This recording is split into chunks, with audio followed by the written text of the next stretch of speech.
A Pilar Cañabates, gestora de carteras de Andbank Wealth Management. Pilar, muchísimas gracias por acompañarnos estos minutos.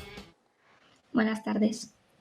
Pilar, ¿cómo estás viendo estos primeros minutos de la sesión bursátil en Estados Unidos? Bastantes dudas las que estamos viendo hoy, mientras en el viejo continente parece que, a excepción del IBEX 35, con ese impulso de las renovables, sí que vemos cómo el resto de plazas europeas también se están decantando más por las pérdidas.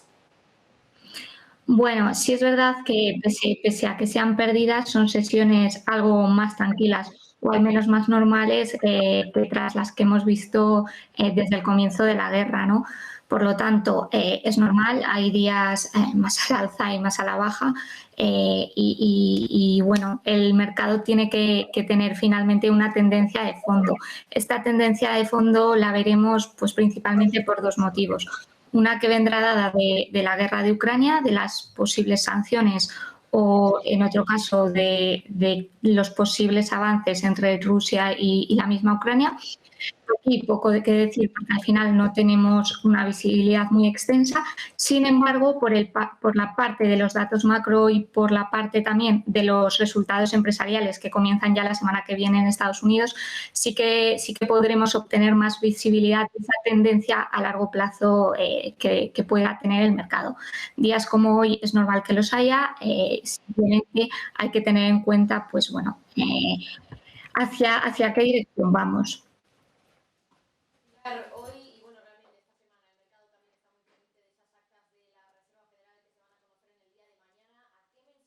Tenemos que mirar especialmente cuáles van a ser las claves de las palabras que nos pueda dar la Reserva Federal en esas actas. Por ejemplo, me imagino que el mercado va a estar muy pendiente también a lo que se pueda decir sobre la reducción del balance de la FED. Justo, bueno, al final el mercado ya está descontando actualmente 8 subidas de tipos. A principio de año apenas descontábamos 3 y por lo tanto actualmente vamos a estar muy atentos a la siguiente subida de tipos, que ya se espera que sea de 50 puntos básicos inclusive. Muy atentos especialmente al tono, lo de siempre, si es muy agresivo o no. A ver también qué hablan sobre el mercado americano de empleo. Ya sabéis que la tasa de desempleo del viernes salió muy baja. El mercado americano en este sentido está muy potente y veremos sobre todo también qué tienen que decir de la inflación, si siguen creyendo que está controlada o no. Por lo tanto, yo creo que las dos menciones más relevantes van a ir por este lado, tanto empleo como por inflación. Luego también, por otro lado, el crecimiento, muy atentos a las expectativas y si hay alguna revisión o alguna palabra que incluyan o no de cara a posibles cambios en esas estimaciones de crecimiento. Y por este lado, bueno, pues veremos qué descuenta el mercado una vez que se sepan esas actas de la FED. Como ya os digo, hay de todo. Hay miembros de la FED que son más hawkish y hay otros que no. Por lo tanto, hay que ver lo que comentan e interpretar. Mientras tanto, hoy la referencia macroeconómica en el viejo continente eran sobre todo esos PMIs. Vemos cómo se muestran resilientes en la eurozona, aunque con riesgos a la baja. También hemos conocido ahora los de Estados Unidos, pero bueno, por repasar lo principal, en el caso del viejo continente hemos visto cómo el PMI de servicios de market ha subido más de lo esperado en Alemania, también lo ha hecho en la eurozona. Podríamos interpretar cómo la actividad privada ha resistido bastante bien el tipo en el mes de marzo, pese a esa elevada inflación, pese al entorno de la guerra en Ucrania. Repasando algunos de los últimos datos que estamos conociendo ahora en Estados Unidos, vemos como el PMI compuesto de market se sitúa en 57,7 puntos, la previsión era en 58,5, así que se mantiene por debajo de las expectativas, aumenta respecto al dato que teníamos previamente de 55,9 puntos. Tanto en la eurozona como en Estados Unidos, Pilar, ¿cómo interpretamos esta cifra?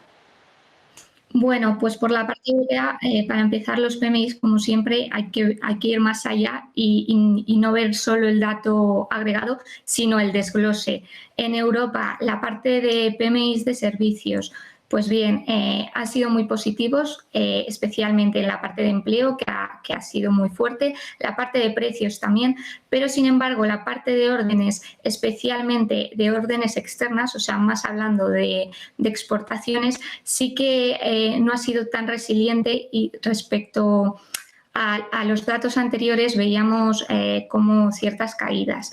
Por lo tanto, también es verdad que han sido fuertes y que no se ha mermado tanto, porque las medidas del COVID, las restricciones, que ya no son tantas y han ido disminuyendo, han hecho que la fortaleza de la demanda del pequeño inversor sea fuerte, y por lo tanto la confianza del empresario también. Sí es verdad que nos ha dado la sorpresa la parte de España, que el PMI de servicios caía de 56 a 53, pero principalmente venía pues lo que todos ya sabemos, la huelga de transportistas por el incremento de precios.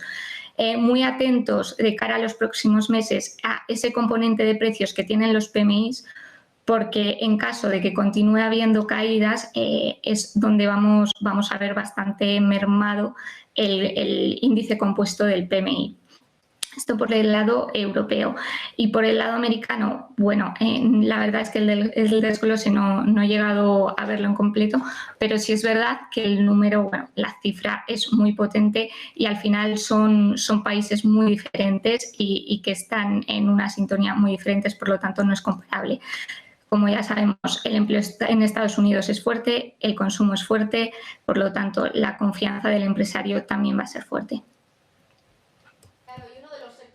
En el IBEX 35 es el sector de las energéticas especializadas en energías renovables, después de esas palabras que le ha dirigido Elon Musk, el empresario, a Pedro Sánchez, de que debería construir aquí un parque enorme de paneles solares que podría incluso pues abastecer a toda Europa. Hoy vemos como, por ejemplo, Solaria o Siemens Gamesa están liderando el IBEX 35 con subidas de en torno al 6-7%. ¿Cómo ves este sector, teniendo en cuenta pues el momentum que parece que tiene ahora mismo, teniendo también en cuenta lo que está sucediendo con bueno, la relación entre Europa y Rusia y las sanciones impuestas o que se intentan imponer hacia el petróleo y el gas ruso? ¿Cómo ves este sector de las renovables en España?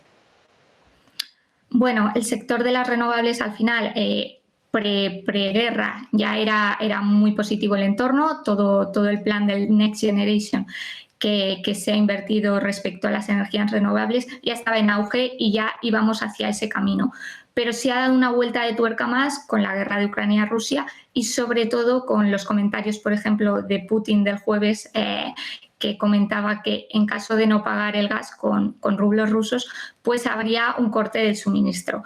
Al darnos cuenta del poder que tiene solo una economía respecto a la europea en este sentido, hemos querido, bueno, los inversores se han dado cuenta de que vamos hacia ese camino que continuamos yendo. Es decir, las inversiones hacia las energías renovables llegaron, están y son para quedarse, y van a ser de cara a futuro. Por lo tanto, las principales subidas vienen, por lo dicho, por el momentum de los comentarios de Putin, los comentarios de Elon Musk, que bueno, la verdad es que son de agradecer hacia España, sería de gran provecho en este sentido, y luego también por las posibles sanciones de Europa a Rusia de cara a importar carbón. Por lo tanto, nos estamos dando cuenta de que tenemos un potencial absoluto, y sobre todo en concreto en España. De hecho, en el mercado continuo también tanto Soltec como Audax estaban siendo hoy bastante positivos los datos. Por lo tanto, tienen un buen momentum y creo que lo van a seguir teniendo si la dinámica de mercado continúa siendo esta. Pilar, estamos a las puertas de que arranque la nueva temporada de resultados empresariales, los que van a ser relativos al primer trimestre de este año 2022. Vamos a empezar, como siempre, en Estados Unidos con el sector bancario en foco. Va a ser a partir del 13 de abril, es decir, a partir del miércoles de la semana que viene. ¿Qué es lo que podemos esperar de esta nueva tanda de resultados empresariales? Porque, claro, no van a recoger como tal el impacto más negativo de la guerra en Ucrania, porque al final estamos hablando del último mes de este bloque de 3 meses, pero sí que vamos a tener que vigilar muy seriamente todas las perspectivas, los guidance que puedan aportar las compañías de cara a qué esperan para los próximos trimestres. Bueno, la verdad es que los resultados de este trimestre son un poco inciertos porque no sabemos cuánto va a estar recogido tanto de la inflación como de la guerra, pero sí es cierto que el consenso no ha bajado estimaciones de beneficios. De hecho, de cara a 12 meses las ha subido. Por lo tanto, todo el mundo está bastante a la espera. Sí es verdad que el sector cíclico es probable que sufra más porque, bueno, al final hay ciertas empresas que no pueden trasladar esos costes al cliente final, aunque por ahora parece ser que sí.